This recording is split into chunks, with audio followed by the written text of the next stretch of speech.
1.5 साल से भी ज्यादा लंबा वक्त हो चला है। रूस और यूक्रेन के बीच जंग लगातार चल रही है। पीस टेबल पर आने को दोनों में से कोई देश राजी नहीं है, लेकिन इस बीच एक बहुत बड़ी खबर सामने आई है। खबर यह है कि अभी तक आपने देखा कि यूक्रेन के हर शहर को तबाही झेलनी पड़ रही थी रूस के लगातार हमलों की वजह से, लेकिन अब मॉस्को में एक बहुत बड़ा हमला हुआ है। जी हाँ, लगभग 20 की संख्या में ड्रोन से मॉस्को की हवा में एक के बाद एक अटैक हुआ है।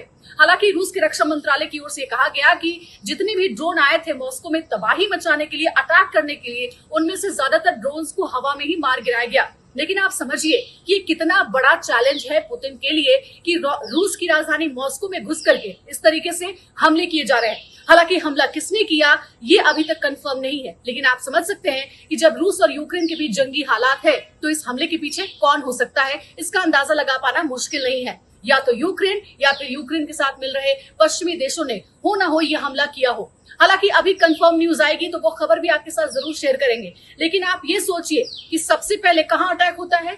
क्रीमिया में अटैक करके यूक्रेन एक बड़ी चुनौती देता है, जब कर्च ब्रिज पर एक बड़ा धमाका होता है, ब्रिज को उड़ा दिया जाता है।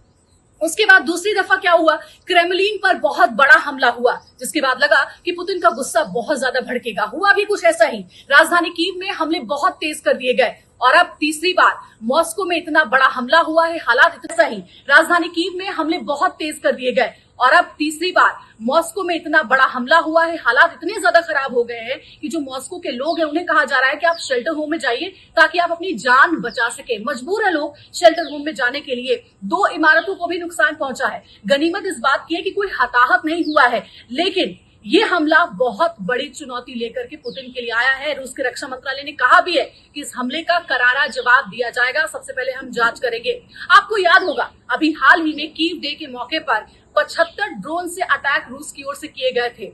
और ठीक अब आज मंगलवार की सुबह जिस तरीके से घटना घटी है, ड्रोन से हमला किया गया, 20 ड्रोन रूस के मॉस्को के आसमान में भेजे गए। अब किसकी ओर से भेजे गए ये तो पुतिन को पता लगाना पड़ेगा, लेकिन अब रूस के लिए चुनौतियां बहुत ज्यादा बढ़ गई हैं। देखते हैं कि पुतिन कैसे इन चुनौतियों का सामना करेंगे और कैसे इसका करारा जवाब देंगे।